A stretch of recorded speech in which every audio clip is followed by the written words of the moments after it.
कुछ भी मत सोचिए, सिर्फ अपने अच्छे बेटरमेंट के लिए सोचिए, अपनी फैमिली के बारे में सोचिए। जब मैं यहाँ आया था तो मैस का खाना 180 रुपये का होता था, अभी पता नहीं मुझे कितने का है। वो 180 भी बहुत भारी लगता था उस वक्त। 1000 रुपया मनी ऑर्डर आता था, पंडित जी का इंतजार करते थे, का है क्या, पंडित जी को भी 10 रुपया उसके लिए देना पड़ता था ऊपर आने के लिए। तो आप सोच लीजिए किस लाइफ से गुजरे हैं। मतलब एक आपको कुछ भी एक छोटी सी चीज़ खरीदने के लिए you need to save from 1000 to at least peanuts to buy that one. तो आज ज़माना बदल गया है एंड दुनिया एक नए डायरेक्शन में जा रही है, जियो पॉलिटिकल सिनारियो चेंज हो रहे हैं और साइंस का ज़माना है। तो सर सैयद साहब का भी यही ड्रीम था कि भाई not for Muslims, guys is saying here for the Muslim, for the Muslim, for the Muslim. No, it's for all Indians. He created this platform for all Indians. Please आप अपने आप को रिफ्रेश कीजिए। आपको थोड़ा इस चीज़ का ध्यान रखना है कि उन्होंने सिर्फ मुसलमानों के लिए नहीं कहा था, उन्होंने यही कहा था हर एक इंडियंस को कि आपको अगर इनसे लड़ना है अंग्रेज़ों से, तो आप इनसे डंडे तलवार से या आप इनसे बंदूक से नहीं लड़ सकते, आपको कलम उठानी पड़ेगी। कलम उठाइए, इनसे लड़िए। तो आपको भी वही करना है। आज ज़माना बदल रहा है, आपको उस ज़माने के साथ भी चलना है। नई टेक्नोलॉजीज ईजाद हो रही है, आप भी कुछ इन्वेंशन करिए, क्योंकि बहुत सारी चीज़ें वैसे ही एआई की वजह से ख़त्म हो रही है। इसमें आपकी राइटिंग स्किल्स ख़त्म हो जाती है, इसमें आपका जो ब्रेन है वो ग्रोथ नहीं कर रहा है, क्योंकि एक टूल की तरह हम उसको यूज़ कर रहे हैं। हम उसमें फर्दर कोई एडवांसमेंट या कुछ उसमें फिर हम फर्दर कोई इनोवेशन नहीं कर रहे हैं। तो बस मैं ये कहना चाहता हूँ कि अगर कुछ खालिद साहब को बोलना है तो बोल सकते हैं, अगर कुछ डॉक्टर साहब को बोलना है तो आइए please. No come forward, say something about me. This gentleman, I was in room number 70A block, कोई होगा तो मुझसे ज़रूर मिलना। And that was the room which is fantastic in terms of posters, music system, सब कुछ, पढ़ाई के अलावा सब कुछ था। पढ़ते लिखते तो कुछ और करते, अच्छा पढ़ते लिखते तो कुछ और करते। इतना पढ़ के अगर इतना हो सकते हैं तो और अच्छा पढ़ के लिख के क्या कर सकते हैं वो सोचिए आप। हमारे डॉक्टर साहब हैं, हमारे बहुत सारे शेयर्ड एक्सपीरियंस है एक दूसरे के साथ। Although it was totally different faculties, but still we are friends last almost 30 years, 35 years. So come forward and say something. अस्सलाम वालेकुम एवरीवन।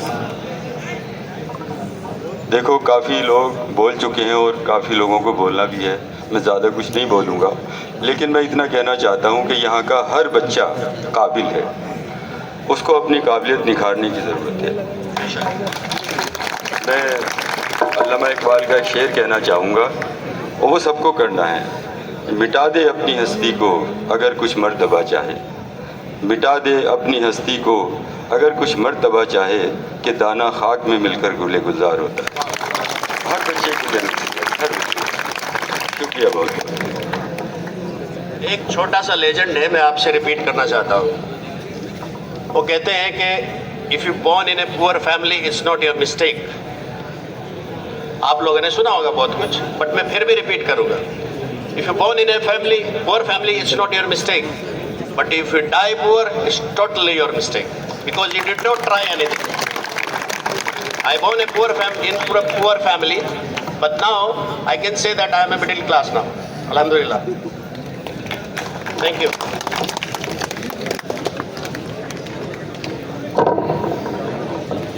मोहतरम सामाईन इकराम, हर तकरीब की शान वो शख्सियत होती है जिसके कदमों से वक़ार झलकता है और जिसके अल्फाज से इल्म व अदब की खुशबू फैलती है।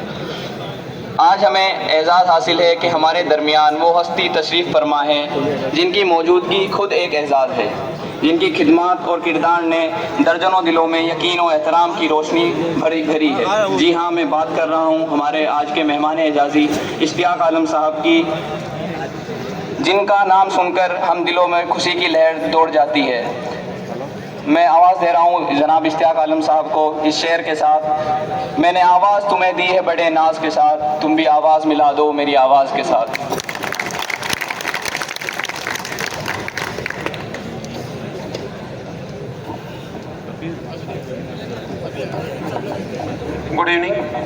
अस्सलाम वालेकुम। बैंकर साहब, हादी साहब के बोलने के बाद मुझे लगता नहीं कि मुझे कुछ ज़्यादा बोलना चाहिए। उनका जो जर्नी रहा है काफ़ी इंस्पिरेशनल रहा है। तो anyways, honourable guest, parents and friends, मैं काफ़ी I am indeed very honoured to be here. Thank you for inviting me. मैं ज़्यादा नहीं बोलूँगा। सादाब साहब ने जैसे बताया था, उन्होंने कहा कि उनके बहुत सारे स्टूडेंट यहाँ पर हैं, यहाँ पर एडमिशन लिया है। उनके मेहनत से उन्होंने जो एक अवेयरनेस कैंपेन चलाया था।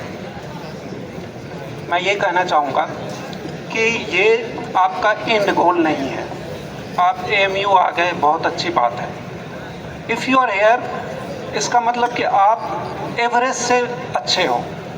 बाकी जो जनता है, जो पब्लिक है, जो एवरेज उनका जो लेवल है, उस लेवल से आप ऊपर उठ चुके हो। ये आपका स्टेपिंग स्टोन है। आप इसको मेक इट काउंट। ये यहाँ पर रुकना नहीं है। अगर आप मेहनत करेंगे सही डायरेक्शन में, सही मेहनत बहुत तरह का होता है। जैसे कि हम लोग जब सिविल सर्विसेज का तैयारी करते थे, मैं एक छोटा एग्जांपल दूंगा कि एंशिएंट हिस्ट्री का भी पार्ट होता है। तो एंशिएंट हिस्ट्री का जनरली उस टाइम पे 2 मार्क्स, मैक्सिमम 4 मार्क्स का आता था। तो 4 मार्क्स का क्वेश्चन आता था।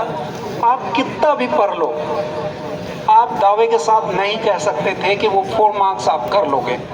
लेकिन उसका जो सिलेबस था बहुत ह्यूज था। तो मैं आपको ये कहना चाहूँगा कि पढ़ाई में स्मार्ट बनो। दिन भर दीवार पे सर लगा के धक्का देना वो भी मेहनत है, लेकिन वो मेहनत किसी काम का नहीं है। सेल्फिश बनो पढ़ाई में। आपको अगर किसी चीज़ के लिए आप तैयारी कर रहे हो तो उसके सिलेबस को देखो, आप क्वेश्चन पेपर को देखो, लास्ट 10 ईयर्स के क्वेश्चन बैंक को देखो, किस तरह की चीज़ें आती हैं।